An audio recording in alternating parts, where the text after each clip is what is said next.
Like Hippocrates once said, let food be thy medicine, and let medicine be thy food. This old adage, it seems, is still valid to this day.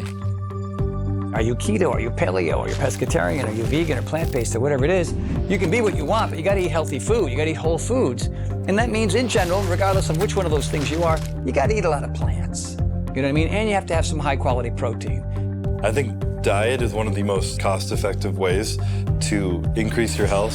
So I really try and focus on a whole food diet. There's a lot of diet fads that come out, whether it be carnivore, keto, and all these things, and I'm sure they all work in their own way, but at the end of the day, they're all restrictions that stop yourself from putting certain things in your body, and I choose just to put natural whole foods in my body. Whatever's been around the longest on this earth is probably there for a reason, and it's not made by us, it's made by the planet Earth for us to eat.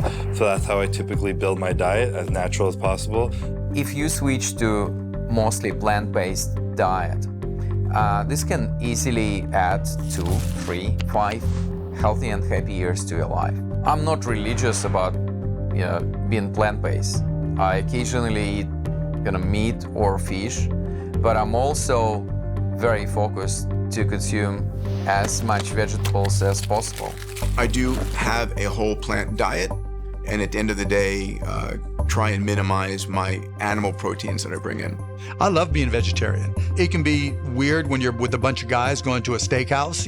What I eat really makes a difference in how everything in my body operates. Literally, I'm plant-based, raw vegan. As I get older, the more raw foods I eat. Mediterranean diet, rather, is a great diet for people to look at, but today there's technology where you can see what your body responds most to in terms of food. Some people burn carbs really well, some people burn fat, some people burn proteins. So again, that's what we do at Found Life. Find out what your individual body needs and then design a diet around that, ideally. And I think that's the thing that doesn't get enough attention. You have to learn what it is for you that fits your wiring. I don't think there's one size fits all. Those type of life hacks, may not extend my lifespan, but they'll extend the quality of my life. If there's one thing in diet, it is eliminating sugar. Our bodies never evolved for the amount of sugar that we consume. Sugar is a neuroinflammatory, it's a cardiac inflammatory. It is, unfortunately, addicting and ravages the body in a multitude of different ways. When you get older, food becomes more like medicine, where you need the nutrients in order to be able to be your best self. My opinion, and also the scientific evidence, shows that plant foods are the sine qua non of a healthy diet.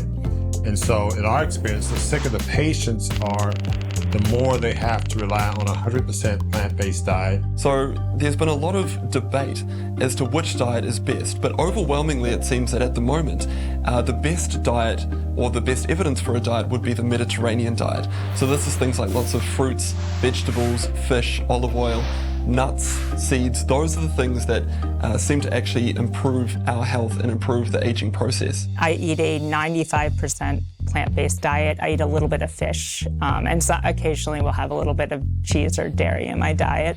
So there's evidence from both epidemiological, which is just, looking at different populations, and also some experimental data showing that plant-based diet is what we would call anti-aging. So it's associated with slower rates of aging.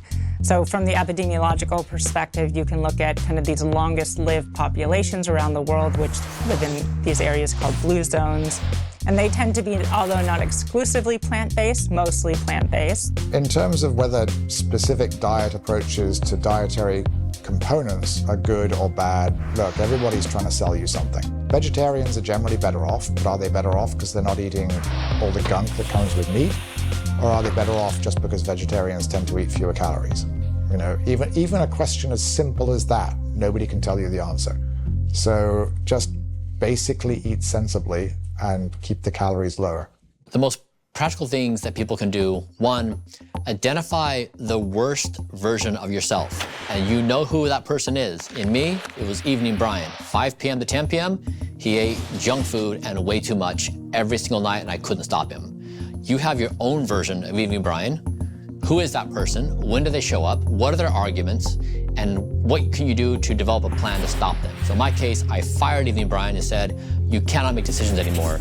But one of the most useful things you can do in your life is identify versions of you that engage in self-destructive behavior that you feel powerless to correct, try to overpower that. Name the person, identify their behaviors, what their thought patterns are, what their arguments are, and then systematically eliminate them from your life. The purpose of Health and Longevity Cafe is to make the longevity solutions massively affordable and available. This is why we are building up to 10,000 cafes around the world where you can get the basic evaluation of your health, and the cafe will serve you in a way how to improve your health on a systematic way. And all of this supported by advanced algorithms and diagnostics.